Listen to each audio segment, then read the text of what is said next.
Good evening. Welcome to North Beach First Fridays, brought to you by the North Beach Business Association. And you're at Macchiarini Creative Design, the oldest continuous metal arts production studio combined with a gallery for modernist design in the United States. Hey, hey. We have a wonderful lineup tonight, brought to you by Jessica Loos, who is our manager and also a member of the board of the North Beach Business Association. And this is kind of the warm-up for the North Beach Festival, which will be Father's Day weekend this month. And it's the 70th anniversary of the first street fair anywhere in the United States, right here in North Beach on Grant Avenue. So get ready to party. Ciao for now. Good evening, everyone. Welcome to North Beach First Fridays and the reading here at Macchiarini Creative Design. We have a really good lineup tonight. I'm going to read a few poems and then we will move on to the rest of the readers. Okay, this is one version of a new poem that I wrote. Is turning out that I have several versions of it, mixing different words, mixing the same words in different combinations, etc., etc. But anyhow, the cold river runs, a boy skips a rock. He is about 10 in sneakers, curly hair, kerplunk, kerplunk, kerplunk, kerplunk. A great skip. A poet writes the ripples.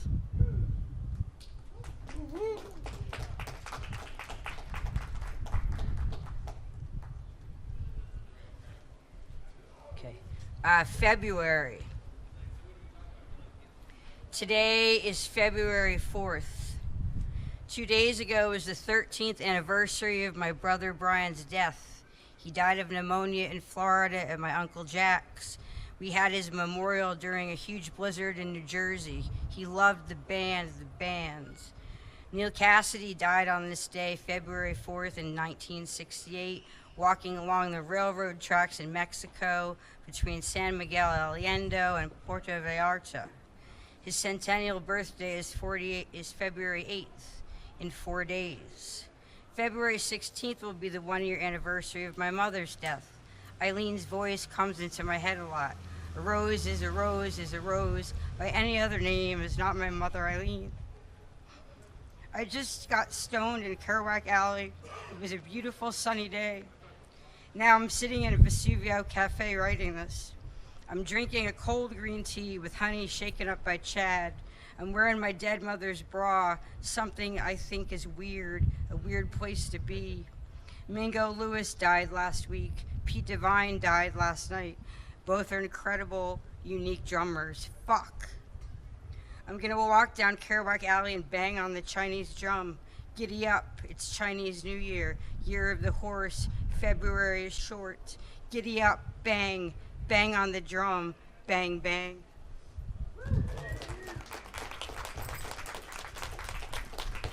And this is called Blonde in Snow for Robert Creeley.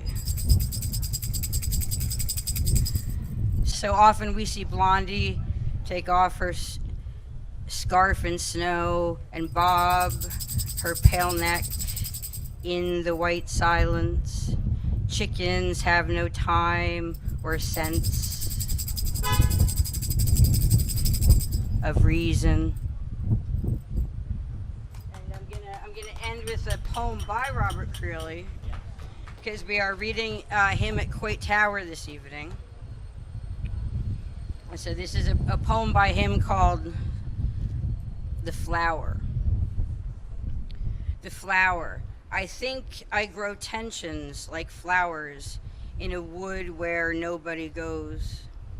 Each wound is perfect, encloses itself in a tiny, imperceptible blossom, making pain. Pain is a flower like that one, like this one, like that one, like this one.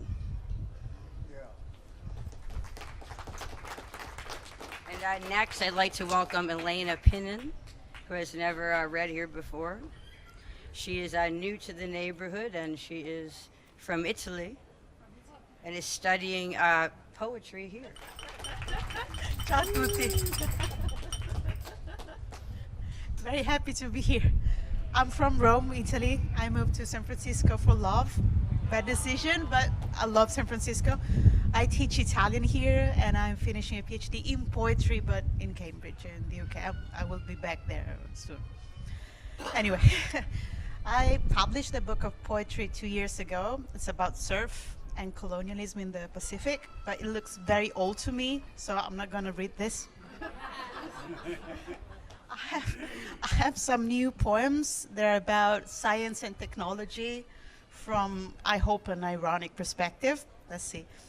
So the first one is cosmetic surgery. The sleep of reason produces monsters. Is it okay for you if I read in Italian and then in English? Le iniettarono sperma di salmone sotto agli occhi. Da allora non riuscì a liberarsi da certe correnti e visioni ittiche di orgasmi. Non fece causa alla clinica estetica, né si consultò mai con un oculista. I sogni ad occhi aperti, disse, sono effetti collaterali. It's about a salmon sperm facial that has been popularized by the Kardashians recently. And it's true. They injected salmon sperm beneath her eyes. Since then, she cannot escape certain currents, piscine visions of orgasm. Never did she sue the cosmetic clinic, never consult an ophthalmologist. Daydreams, she said, side effects. Artificial intelligence, ChatGPT. To think that listening to you unleashed a tidal wave on me. I did not speak for days, but this was mendacious as well. There are those who spend afternoons chatting about this and that. They ask queries to a chatbot and try to get an answer. Waymo. Ci eravamo detti di prendere Waymo insieme. I robot fanno meno paura quando ci si ama. I robot ti sostengono e non ti svendono per il primo desiderio non soddisfatto. Di loro ti puoi fidare. We promise each other to take Waymo together. Robots are less scary when you love somebody. Robots support you. They do not sell you short for the first wish not satisfied. You can trust them. The benefit of salt. In China, it has been used for thousands of years as a remedy against pain, especially that of women. See the Pen Sao Kanmu, the earliest known treatise on pharmacology in the world. In Italy, instead, salt, sale, was used by witches and all those who wanted to keep evil spirits out of home. So I put some in front of your door. You never know. One day you might come back and take me down to the depths, dressed as ordinary men. Tyrants always knock twice. P.S. And be aware, sometimes they also have a gold card for sale. Yeah. Last one. This is Gravity. This has been inspired by Interstellar, the movie. I don't know if you know it. Sono entrata in orbita. Mi ci hai portato tu, col tuo portamento imperioso e le parole calde come il pane. Mi hai riportato in orbita, senza tuta e senza vento. I entered into orbit. You broke me there with your imperious bearing and words as warm as bread. You broke me back into orbit. I am without a suit. I am without wind. That's it. Once again, that was Elena Pinnen. It's very good. And next, I'd like to welcome Richard Loringer. Hi, everybody. Hi. You can hear me okay? Yeah. I'm just going to share one little story with you tonight. It's called The Bubbles of Resistance. Because, you know, when I think of resistance, I often go back to my first close encounter with corporate America. It was 1987. I was in my mid-20s. I had gone to visit a couple old friends in Chicago for 10 days and stayed for 6 months. We all had a pretty rotten winter and were enjoying the hell out of each other's company. But you know, one friend was an up-and-coming humor writer. One was in a popular Chicago band that was called Big Black, if anybody remembers that band. And and I was doing the poetry performance thing. So we were a pretty lively group. But you know, even couch surfers have to pay the bills. So I needed to come up with some way to bring in some cash, as we said in Chicago at the time. And being pretty good for mid-'80s at computer stuff and organizing stuff, I decided I'd try my hand at temporary office work. Before I knew it, I was sucked into the bowels of AT&T at 101 North Wacker, found myself sitting in a cubicle in a thrift store shirt and tie, and my best charming smile, designing the first electronic maps they ever had for all their main lines and stations in 10 central states, and all for rather little cash, I might add. Well, it was a convenient way to bring home the bacon, but I also kind of felt like some kind of underground undercover anarchist or pirate spy or something, and I kind of was, because going and hanging out at punk shows and gay clubs at night and showing up there bright and chipper in the morning. They were a pretty square bunch over there. I mean, sometimes I'd come in wearing a Band-Aids on half my fingertips to hide the nail polish. Whoever paints all of them, you know, and when they asked, this is true, I would tell them I was learning to play the harp, and they believed me.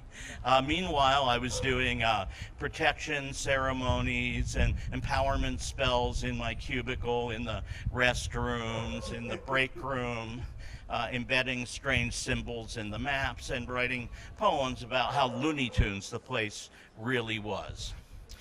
But I'd never have made it through an infernal summer of temp work in Chicago without some form of therapy, and an odd one at that. And it was through this therapy that I became sole witness to a strange and really quite beautiful phenomenon. Witness, this is a glimpse of the cogs, pure physics in brilliance. I dragged myself home from the trenches 5 days weekly, mashed in the broiling L with gobs of nervous yuppies, trapped for God knows how long without their climate control, fainting and having heart attacks right and left. Then up to Dave and Lisa's place, where I'd rip off the sticky monkey skin, and then usually head out near naked to their second floor balcony, where I'd spend maybe an hour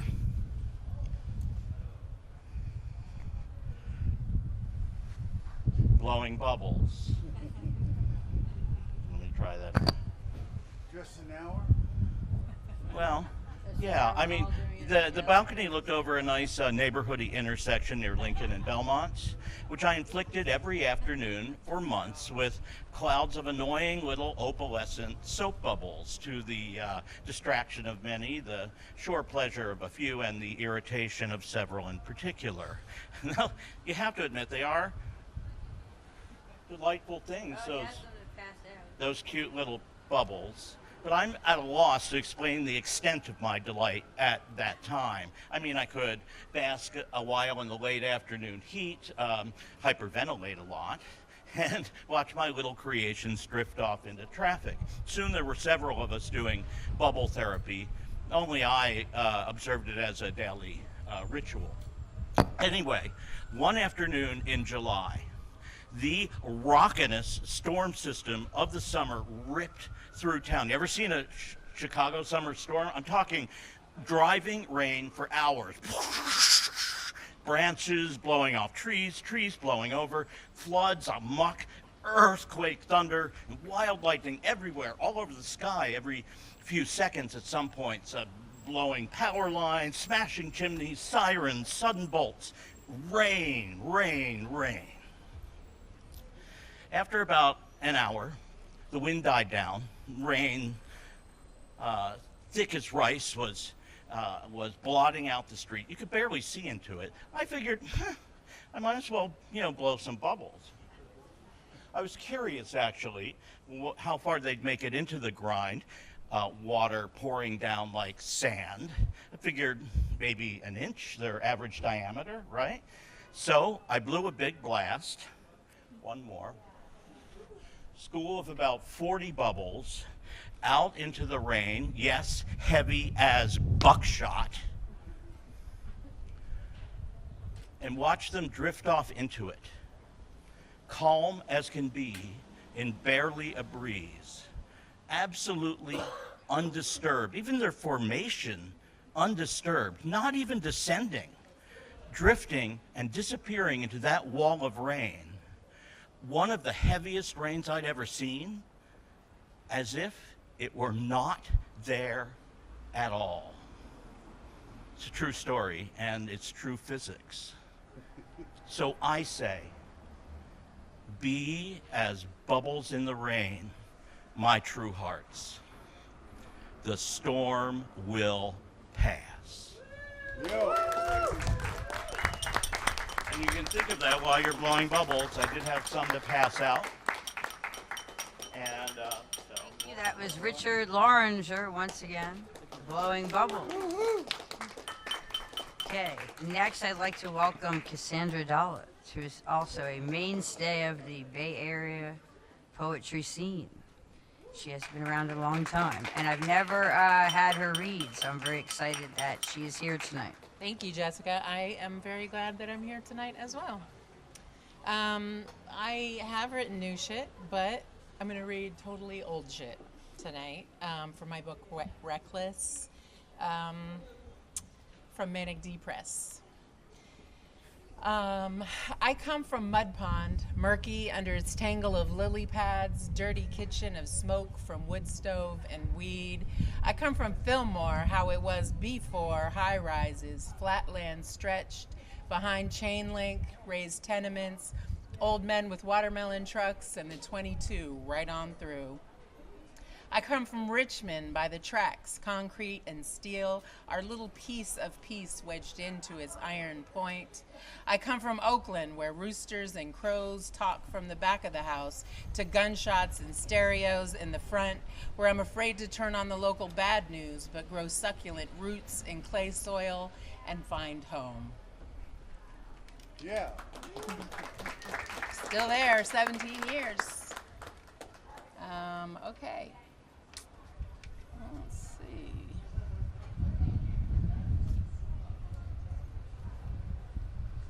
The wine warms you up, but then you can't,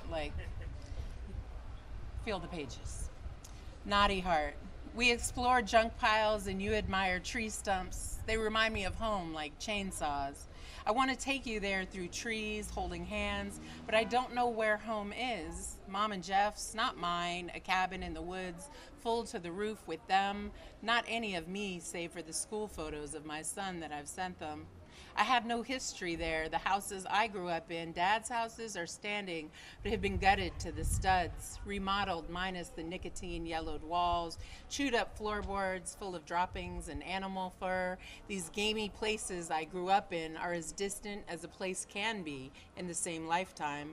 I'm a time traveler trying to explain to you how we lived, how good a carrot tastes with the dirt still on, how hardened your souls become barefoot all summer long, dodging perverts and drunks at your own kitchen table, under layers of smoke in the dragon's lair.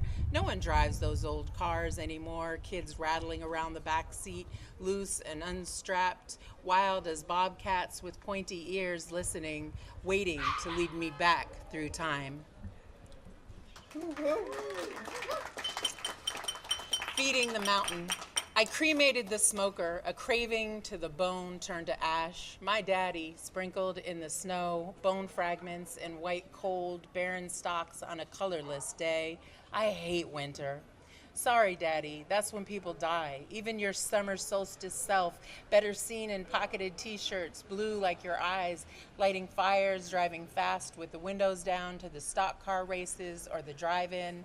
That carnivorous winter comes around fast, that walk up the mountain to the outhouse, you snow plowing and wood splitting, woolen pants, held with suspenders, pack boots over wool socks with the red tops. You dressed like those old country men, but your suspenders had rainbows, and you said nanu nanu, a Cheshire grin on your face. Talk that same old shit no one wanted to hear those last years till you died and we missed you. Oh, yeah. Very much wishing my dad was here. He came out to North Beach in the 50s to hang out with the Beats. And he never got to see that I became a poet. Nothing to hold you down on Market Street. Between bus stops, you realize you don't have a home. Some days you walk the sparkly sidewalks blind with sadness, as useless as all the other trash blowing along in the violent Pacific air. Outdoor fuchsia trees and aloe lose their magic, just overgrown houseplants that have gone astray, like you. The fog is not romantic. It enters your bones cold, ends the lie that is California. This is the city you needed, you jonesed for, and there's no home to go back to, no quaint New England bed of spindle and patchwork. This is it.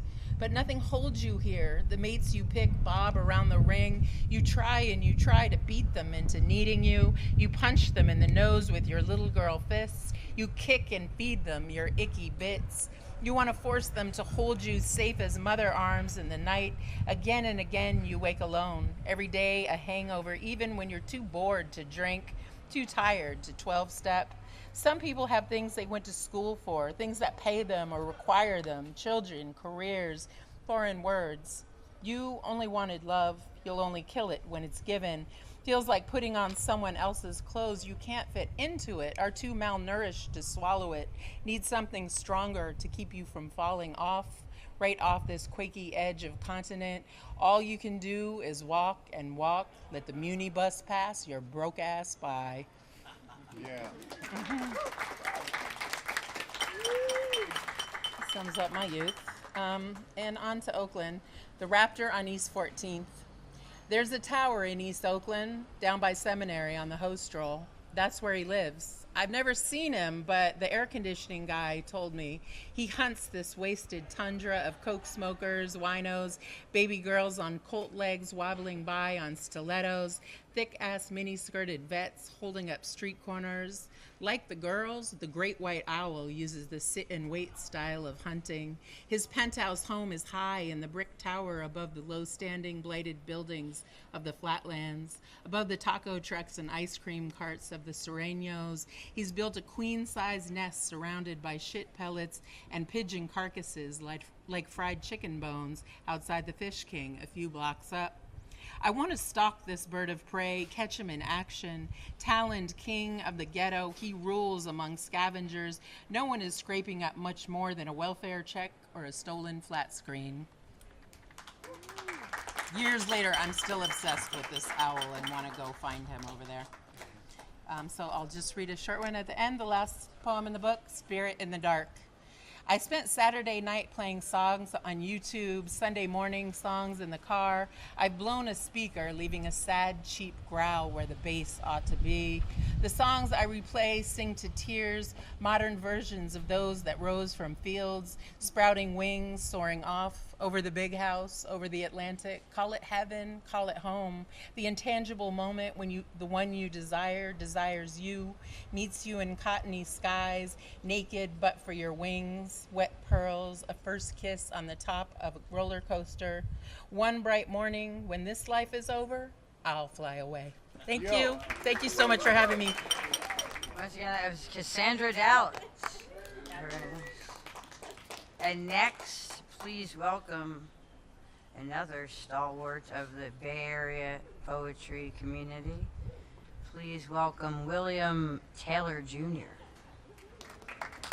Hello, everyone. Thank you, Jessica. This is called Cigarettes. Saddled poets smoking cigarettes, drinking wine in North Beach bars, gazing at the pretty girls adrift along Grant Avenue. Beautiful youth smoking cigarettes, leaning on lampposts with a studied and fashionable disdain. Dying men smoking cigarettes, sitting on milk crates outside of Chinatown butcher shops.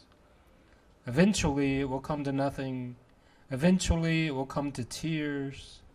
But reach for the fire of things one last time, and then reach for it again.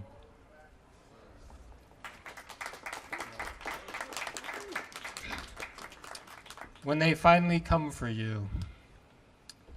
Darling, please stay alive for a little while more, if only because I'm asking nice. Your pharaoh madness is a wildfire in the void. You shame the silence with the music of your body. The bridges you dream of throwing yourself from will still be burning on the morrow. Stay alive, if just to spite them. When they finally come for you, swallow hand grenades and laugh in their faces.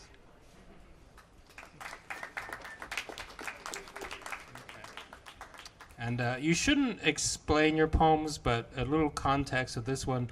You know, when Renee Good got murdered, you know, some people in the literary poetry community were, oh, she's a poet, now it's real, they killed a poet, blah, blah, blah, like she was targeted because she was a poet, or her death meant more because she was a poet. And I don't know, that kind of rubbed me the wrong way a little bit, you know, because she was a mother and a mom, and a wife, and I don't know, she was a human being, and I don't know. Anyway, I wrote a poem annoyed with the whole thing.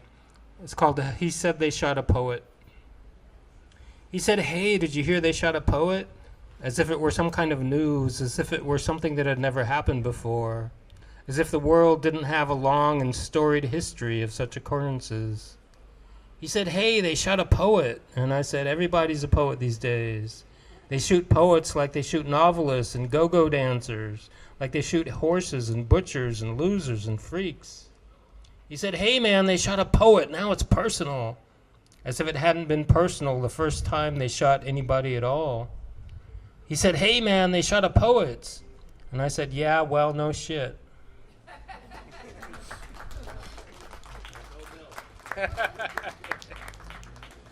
This is called The Burning is the Thing. Everything disappears. You have to be quick. They won't let you keep anything. They'll kill you before they'll give you a moment to remember who you are.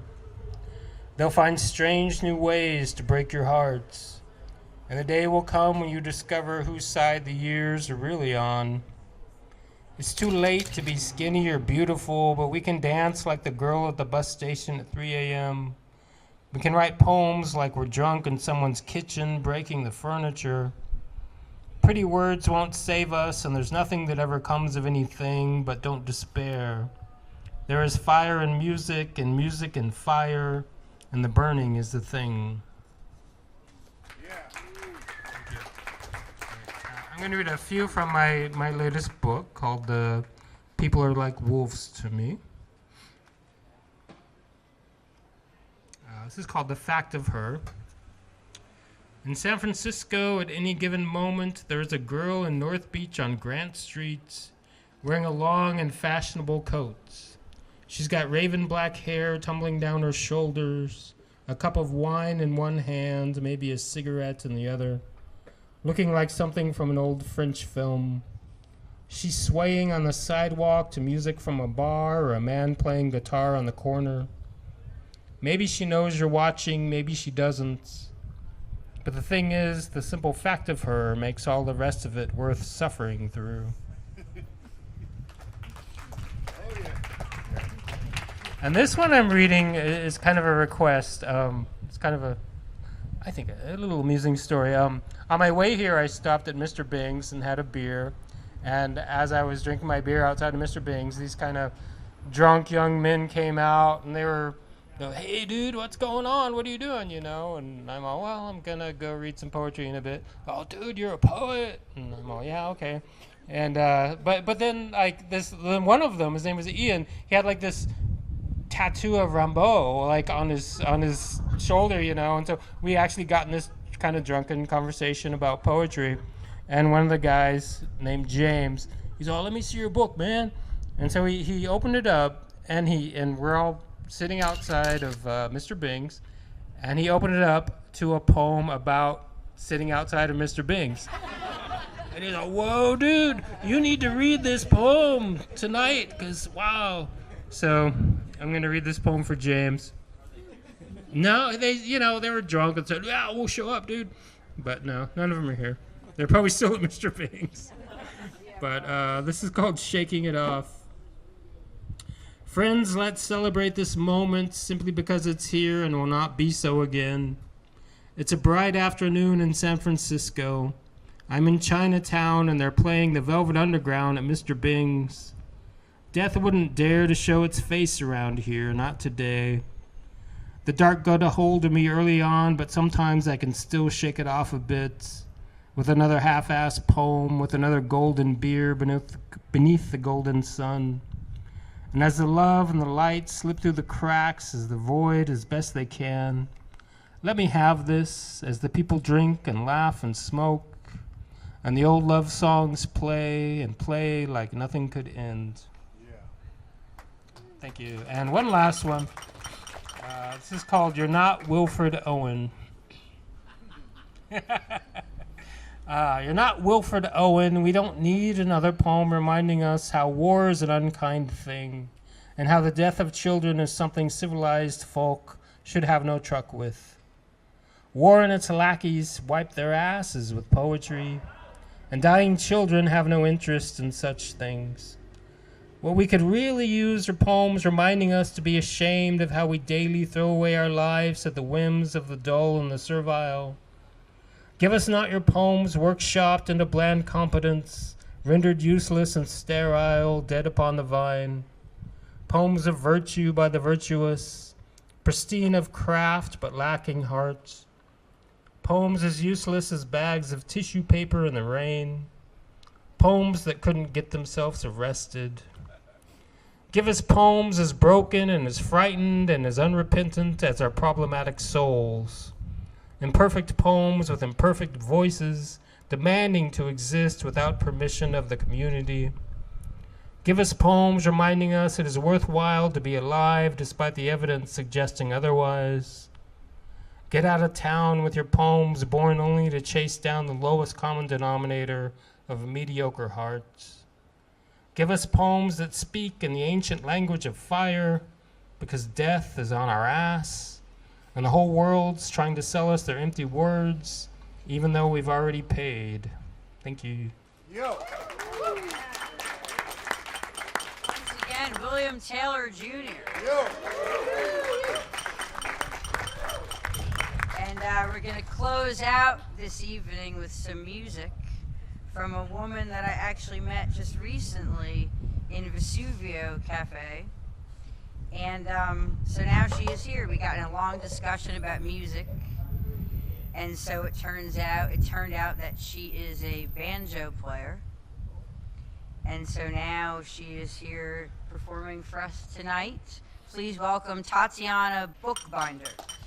How's everyone doing tonight? Yo. Woo! Happy Friday! Here we are. Oh, banjo. So this first song I'm going to play is off my debut album. It actually got released in 2019, and in March of 2020 I had valiant plans to go on tour, and it did not happen. So I have some albums. If you want to purchase any, you can come see me afterward.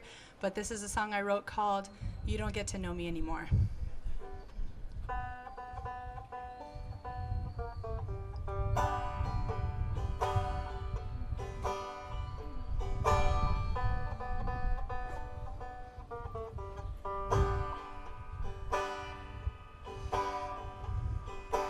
You don't get to know me anymore.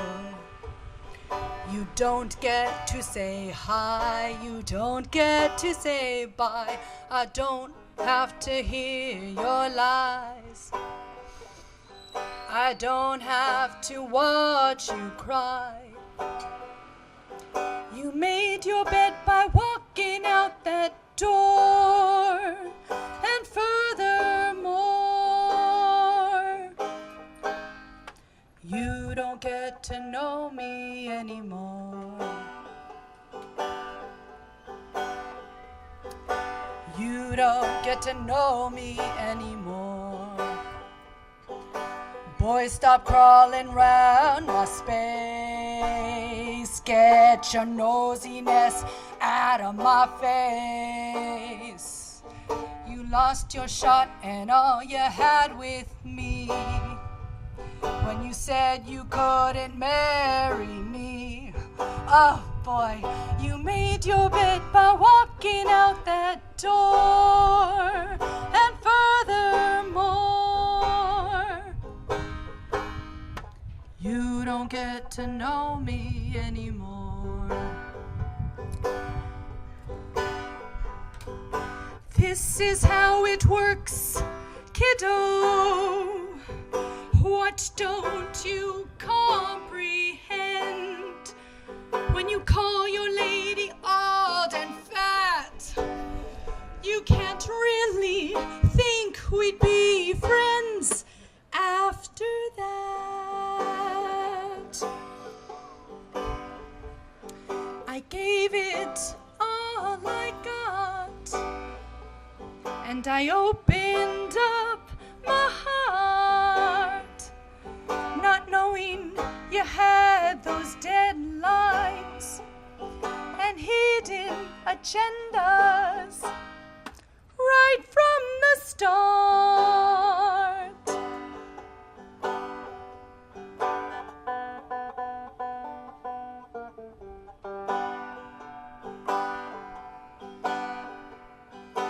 You don't get to know me anymore.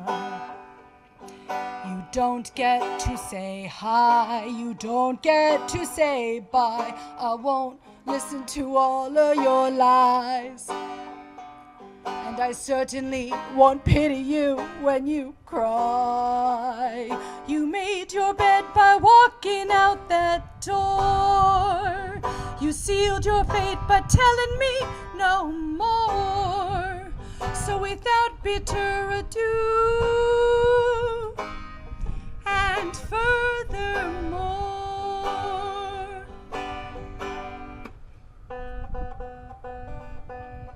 you don't get to know me anymore. You don't get to know me anymore. You don't get to know me anymore. You don't get to know me anymore. You don't get to know me anymore. You don't get to know me anymore.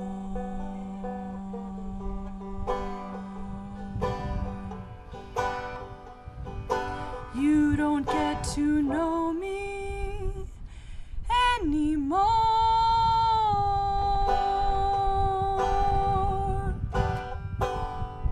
Yo! Thank you. That's a fun song. Thank you so much. The next song I'm going to sing is After You've Gone. It's from 1918. It's by Turner Layton and Henry Creamer.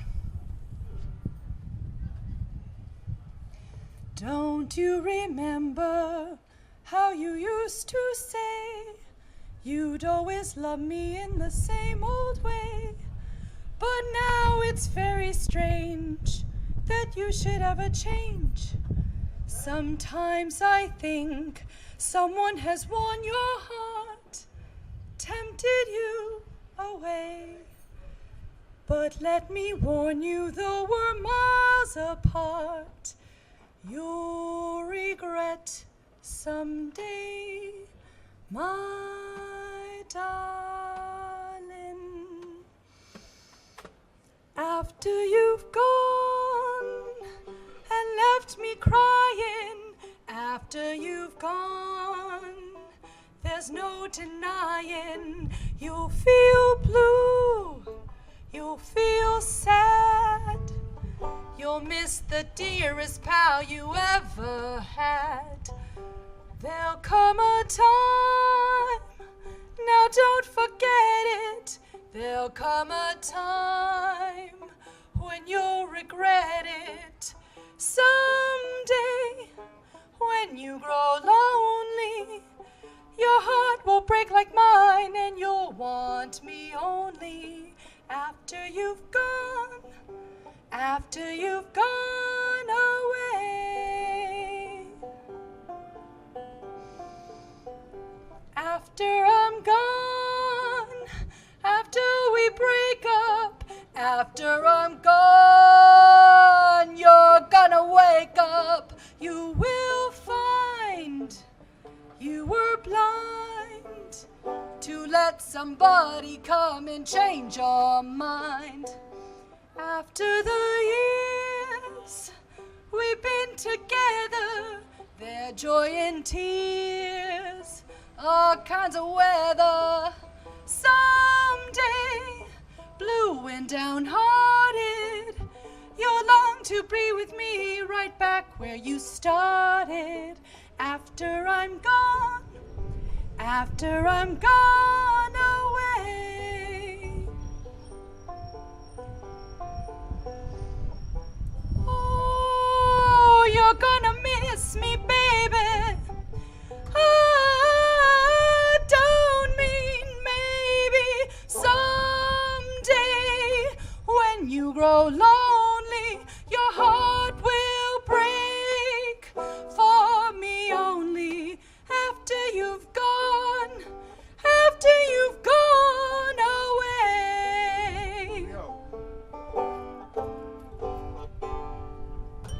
Thank you so much.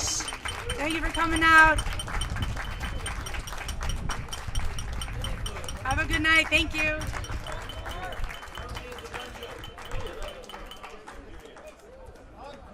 Encore. Hey, one more. An encore in North Beach. I've made it. I have made it.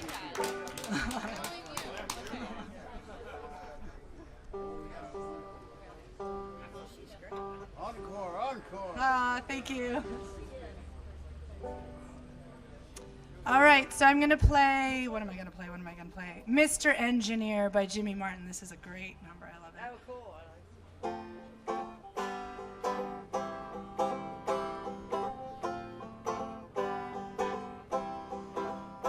I'm gonna catch me a freight train. Lord, I'm leaving this lonesome town for the one I loved and gave my heart to. For someone else, he turned me down. Engineering job and blow the whistle. Let me hear that lonesome sound. For it blends with the feeling that's in me. The one I loved has turned me down.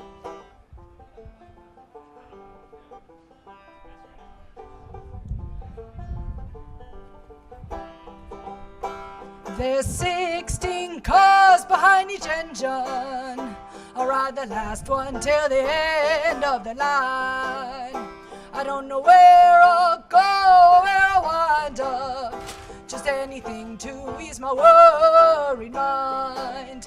Engineering job and blow the whistle. Let me hear that lonesome sound. For it blends with the feeling that's in me.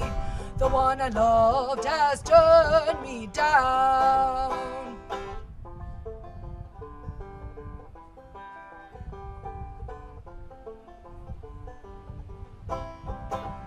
Engineering job and blow the whistle. Let me hear that lonesome sound.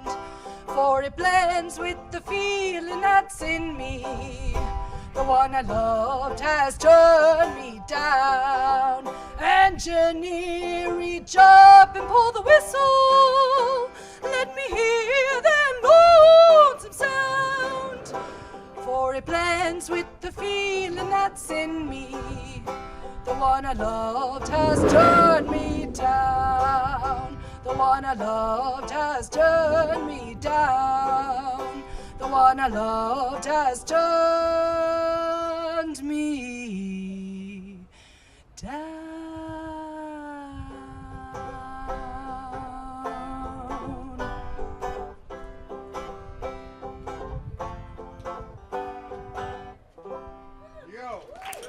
Thank you so much. Thank you. This is so fun. I really enjoyed it. Have a good night.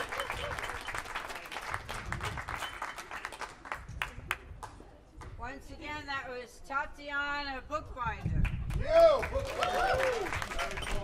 Thank you very much, everyone, for coming to the poetry here at Macchiarini Gallery in North Beach First Fridays. And thank you to Macchiarini Creative Design. And, Thank you, Jessica Loos. yes, and I want to give a shout out to Brandon Loberg, who does the posters for us sometimes. But Yes. even when he doesn't do the posters, he helps with a lot of details, like tweaking things before it goes to the printer and et cetera, et cetera. And it would be hard to get it done without him, so I just want to give a shout out to him as well. And to anyone else who I might have forgotten. There's probably someone. Anyhow, I would love some help taking the chairs downstairs as usual. That'd be great. Thank you, Yes, thank you. Jessica Loos.